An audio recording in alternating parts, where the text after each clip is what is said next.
მე შემიძლია ისტორიული წყაროებიდან მოგაწოდოთ ის ფაქტი, რომ პირველი მოხაჯირების მიერ არის დაარსებული აჭარაში სოფელი ფერია, ანუ იმდროინდელი ფეიზი. აქ პირველი მოხაჯირი გახდათ ხაშიმ სმირბა. სოფელ ფერიაში ცხოვრობს მრავლად როგორც ქართულ-აფხაზური, ასე აფხაზურ-ქართული ოჯახები. აი ამ ოჯახებიდან სკოლამ თაობები გაზარდა მოსწავლეებისა, აფხაზი მოსწავლეებისა. ჩვენთან ფერიაში კი, ფერიის საჯარო სკოლაში ასწავლიდნენ, მე მასწავლიდნენ ჩემი მოსწავლეობის დროს ნარკის ატრუშბა, რუსულ ენასა და ლიტერატურას, შემდეგ რუსუდან ქიქავა აშმეიბა, რომელიც დიდი აფხაზი ოჯახის რძალი გახდათ, 48 წელი უძღვებოდა სოფელ ფერიის საჯარო საშუალო სკოლა იყო მაშინ ხელმძღვანელობას. შემდეგ აქ აფხაზი პედაგოგები ლიანა პამბა ქართულ ენასა და ლიტერატურას ასწავლიდა.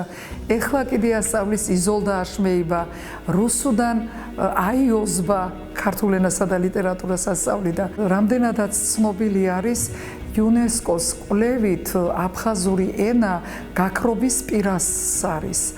ჩვენ ეხლა მინდა ხაზი გაუსვა იმ გარემოებას, რომ 2014 სასწავლო წელს ჩვენთან სკოლაში მობრძანდა პარლამენტარი სვეტლანა კუდბა, რომლის ძალიან დიდი ბრუდუნებით, ძალიან დიდი მონდომებით თხოვნა იყო ქალბატონი სვეტლანასი, რომ იქნებაო სოფელ ფერიაში, რადგან ამდენად მრავლად დასახლებული არის სოფელ ფერია აფხაზი მოსახლეობითო, ამდენი აფხაზი მოსწავლეებით, აფხაზური ენის სწავლება შემოვიღოთ რამენაირათო. თუმცა დაისვა საკითხი, ვინ უნდა ასწავლოს სკოლაში აფხაზური ენა. მე ძალიან ისეთი ქალბატონ სვეტლანას დამთავრებული არ ქონდა სიტყვა ჩვენთან სოფელში ადგილობრივი აფხაზი აიკუცბა ქალბატონი ლიანა დავასახელე, მაგრამ დავსვით ახლა ერთმანეთთან შეკვეთა, დაგთან ხდებოდა კი ეს ქალბატონი, რომ მოვიდეს და სკოლაში პედაგოგად დაიწყოს მუშაობა, ასწავლოს აფხაზური ენა. ჩვენ მადლობის მეტი ქალბატონ ლიანაზე არაფერი არ გვეთქმის. 2015 წლის 30 იანვარს ქალბატონმა ლიანამ პირველი გაკვეთილი ჩაატარა ჩვენ სკოლაში აფხაზური ენის გაკვეთილი. მანამდე სანამ გაკვეთილს ჩავატარებდით, ჩვენ უკვე დაისვა საკითხი სკოლაში, რომ ხომ ჭირდება ლიტერატურა, ხომ საჭიროა ბავშვებს რაღაცით ვასწავლოთ. ერთ ღამეზე საქართველოს ეროვნულ ბიბლიოთეკაში აღმოვაჩინეთ ანბან.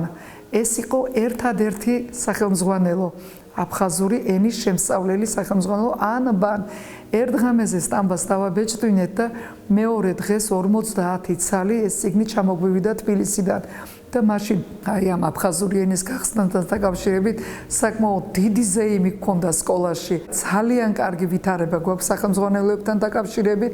ჩვენთან სკოლაში სკოლას გადმოსცა აჭარის განათლების სამინისტრომ და აფხაზეთის კულტურის და განათლების სამინისტრომ დაწყებითი პირველი, მეოთხე და პირველი მეექვსე კლასის სასწავლო სახელმძღვანელოები.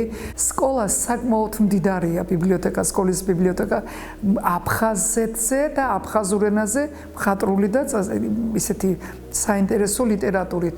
მნიშვნელოვანია ის ფაქტი, რომ ჩვენი სკოლის მოსწავლეები გაეროს ეგიდით თბილისიდან გაეროს ეგიდით ახალგაზრდა წარმომადგენლები ჩამობრძანდნენ და ჩვენი სკოლის აფხაზი და ქართველი მოსწავლეები საქართველოს პარლამენტში მიიწვიეს. ეხლა ძალიან მნიშვნელოვანი და საინტერესო ფაქტი მინდა მოგიყვეთ. როდესაც წავედით აქედან გზად რომ მივდიოდით, გამთენიოს 4 საათზე და გამიკვირდა, რატომ გამთენიოს 4 საათზე. ზუგდიდში იქ ხურჩა, სოფელი ხურჩადან მალულად ღამე ჩამოიყვანეს მოსწავლეები, რომელიც ჩვენს ტრანსპორტში ჩასკდნენ და გავემგზავრეთ, წავედით ერთად. რომ ცოტა შემოგთენდა გზაში და ნელისმრით მივდიოდით, ჩვენი ფერიის საჯარო სკოლის მოსწავლეებმა დაიწყეს ღიღინი აფხაზურ ენაზე სიმღერები, ლექსები, შეძახილები, შემოძახილები და ეს მოსწავლეები, ეს სტუმარი მოსწავლეები ისე გაკვირვებული გაფაცისებით გვისმენდნენ და შემდეგ ისინი საუბრობდნენ ამ ჩვენ ბავშვებს და რომ კარგად ერთმანეთთან შესისხლდორხორცდნენ და დაუახლოვდნენ ერთ-ერთმა პედაგოგმა თვალცრემლიანი გვითხრა მე მეგონა თქვენ დაგავიწყდითო, დაგვავიწყდა თქვენი თავი. ეს იმდენად კივნეული იყო ჩემთვის, რომ ბავშვები მიყურებდნენ და მე ბავშვებს ვთხოვე რომ იქნება კიდე უმღერო თქვა და გააგრძელეს სიმღერა. ასეთი სიმღერით, ასეთი მოფერებით ჩავედით ჩვენ დავათვალიერეთ პარლამენტი. იმ ღამეს ძალიან თბილ ვახშამზე მიიწვიეს ბავშვები და ერთადერთი თხოვნა იყო ის რომ ამ ეტაპზეო ძალიან ისეთი სიტუაცია გვაქვსო, ეს იყო 2018 წელს, რომ სოციალურ ქსელშიო ჩვენი სურათები ამ ეტაპზე ნუ დაიდებაო, თუმცა ძალიან ბევრი სურათები, მოფერება, ყველაფერი ისე დავემშვიდობეთ ერთმანეთს, რომ ეს არასდროს არ დაგვავიწყდება და მე იმედი მაქვს, რომ დადგება ის დრო, რომ სიყვარულის გზით შვიდობის გზით ეს ჩვენი ახალგაზრდები ერთმანეთს კვლავ მოეფერებიან. მე ასეთი ვისაც მინდა მოგიყვეთ. წელს ზაფხულში სოხუმიდან ქალბატონები ჩამოიყვანეს სამკურნალოდ ქუთაისში.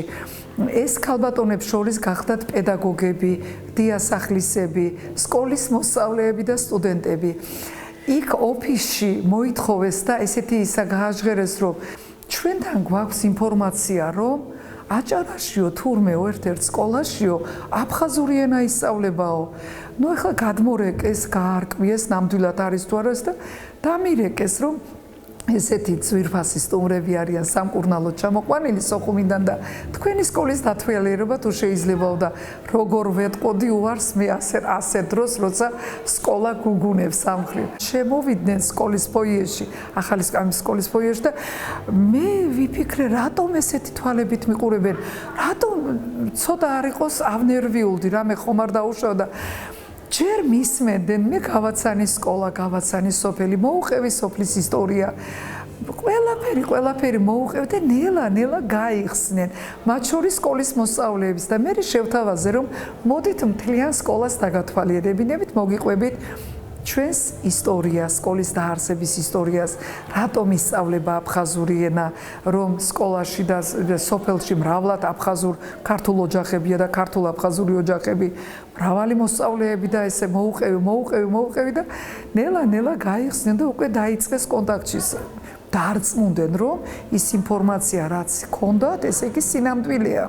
შემოვიყვანე ბიბლიოთეკაში. ერთ-ერთი ხანდასმული პედაგოგი ქალბატონი, რომლის ჩანაწერის გავაკეთე შთაბეჭდილების წიგნში და ატირდა, გადახედა ლიტერატურას. გამოფენილი ჰქონდა ესე, ეს ატირდა და ხელი მოკიდა ანბანს. ეს პირველი აფხაზურის და აიღო ხელში და ეს თქვენ საიდანო ეროვნული ბიბლიოთეკიდან მეუთხარი ეს ეროვნული ბიბლიოთეკიდან ჩვენ გავაკეთეთ სტამბაში და სკოლაში გვაქვს 50 წელი და ჩაიკრა გულში ეს წიგნი და წამოუვიდა თვალიდან ცრემლები. ეს ჩემი ის ჩვენთან როგორც იაკობ გოგებაშვილის დედაენის წიგნი, ეს ჩემი დედაენის ის წიგნია, რომლითაც მე რომლითაც აფხაზური ვისავისწავლეო ენა და წერა კითხვაო და იქვე მეორე პედაგოგით შემოვერთა, რომ სოხუმში ჩვენ ეს წიგნები აღარ გვაქვსო. აღარ არის ეს წიგნებიო, გაგვინადგურესო და იმდენად ესია ამ წიგნის ნახვა, რომ აღთოვანება ვერ დამალეს, დიდხანს ასე გულში ჩაკრული ქონდა თქვენო, ჩვენი ბავშვობაო, თქვენო ის წარსულიო, ის სითბო და სიხარული გაგვიგრძეთ თქვენ. აი აქ ჩვენი შემოსვლითო, ჩვენ დღეს სულ სხვანაირები ვართო.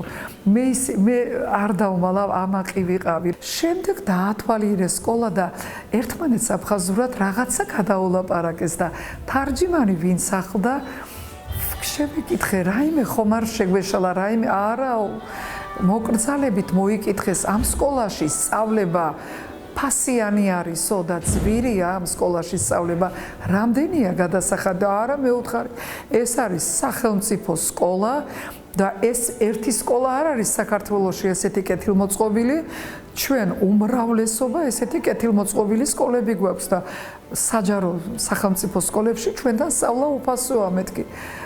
აი დადიოდნენ და კედლებს ხელს უსვამდნენ. ნუ თუ ასეთი რამე ჩვენ ოდესმე გვეღირსებაო. სამახსოვროდ გაგვიკეთე შთაბეჭდილების წიგნში ძალიან ისეთი თბილი ჩანაწერი და ითხოვეს თქვენის ნებართვით თუ საშუალება მოგვეცა თუ შეიძლება მომდევნო წელს ცოტა მრავლად რომ მოვიდეთ თქვენთან სტუმრათო. ეს ჩემთვის ძალიან დიდი სიხარული იყო და რაზე ალაპარაკი ნებისმიერ დროს მობრძანდი თქვა. წავიდნენ იმ დღეს დაათვალიერეს მთლიანად აჭარის ტერიტორია, სარფი და წასვლის დროს კიდევ დამირეკეს რომ თქვენ ვერ წარმოიდგენთ როგორი სითბოთი და დიდი სიყვარულით ვტოვებთ აჭარასო. ჩემი ყოფილი მოსწავლე ლეილა აჩუბა, რომლის ოჯახი გადასახლდა აფხაზეთში, სოხუმში ცხოვრობენ. საკმაოდ კარგი ოჯახი, მაგრამ აქ წავიდნენ. სკოლის მოსწავლე იყო, ლეილა მაშინ იყო მე-6 კლასის მოსწავლე. და წელს მოულოდნელად მეუბნებიან რომ ისეთი ლამაზი აღნაგობის, ისეთი კარგი ახალგაზრდაო შემოვიდა სკოლაში და ლეილა მასწავლებელო თქვენ გეძახითო. დედა გამიხარდა, ჩავედი და რომ გაეღიმა აი თვალებით და მისი ღიმილით ვიცანი რომ ის ჩემი მოსწავლე იყო ლეილა. ტიროდა იდგა დერეფანში და ლეილა მასწავლებელო მე ჩამოვედიო. მე მოვედიო ჩემ მშობლიურ სკოლაში. არ არსებობს ჩამოვიდეს აჭარაში და სკოლაში ჩვენთან არ შემოვიდეს. სოციალურ ქსელში ერთ დღეს აბრასკილ აჩუგბა ესეთი გვარით თუ შეიძლება თქვენთან საუბარი აბრასკილ აჩუგბა ძალიან მეცნო სახელი აბრასკილ წავედი ფიქრებში და ამომიტივტივდა რომ ეს ხომ ჩემი მოსწავლე იყო თქვა სოხუმიდან ამჟამად ლეილა მასწავლებელო მე 38 წლის ვარო მე თქვენ გეძებთო შეიძლება ისეთი აფხაზური ტრადიციებით აფხაზური მარიფათით ჯერ თავის პედაგოგს ეკითხება შეიძლება რომ მე თქვენ გაგესაუბროთ ან წერილები მოგწეროთო ლამის გული გამისკდა ეს ისეთი რამე იყო არ ველოდი და აბრასკილში ჩემი თავი გახსოვს მეთქი კი არ მახსოვსო მესიზმრებითო ლეილამ ამბები ჩამომიტანაო მოვადრო და მეც ჩამოვალ ჩემ მშობლიურ სოფელში და თუმცა აქაც კარგად ვარო კარგვად ცხოვრობ ლეილა მასწავლებელო მაგრამ ჩემი ბავშვობის ბილიკებზე მინდა გავიარო იხვეწება მთხოვს რომ იქნებ თქვენ გადმოდგათ ნაბიჯი ლეილა მასწავლებელო რამდენი პედაგოგიც გნებავთო გამოგიგზავნით მოსაწვევ და ჩამობრძანდით სოხუმში და გვესტუმრეთო სიამოვნებით საქართველო არის აღორძინების და აყვავების ხანაში ჩვენ ვიცით რომ ჯვარცმას აღდგომა და აღორძინება მოყვება საქართველო სულ მალე აყვავდება უფრო მეტად აღორძინდება და სოხუმი თვითონ აფხაზეთი საქართველოს წიაღში უნდა მოიქცეს რომ არ დაიკარგოს მე კიდევ ერთხელ ვიმეორებ რომ ჩვენი გზავნილი იქნება სითბო, სიყვარული, შეძახილები და გაღვიძება იმ ურთიერთობისა, რაც იყო.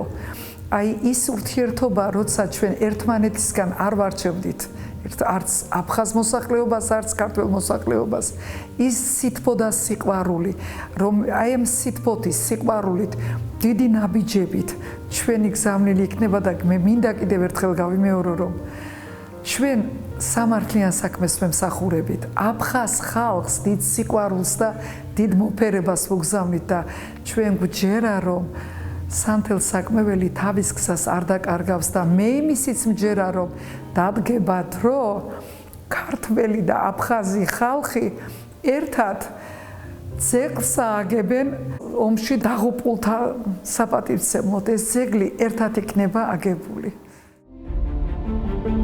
Thank you.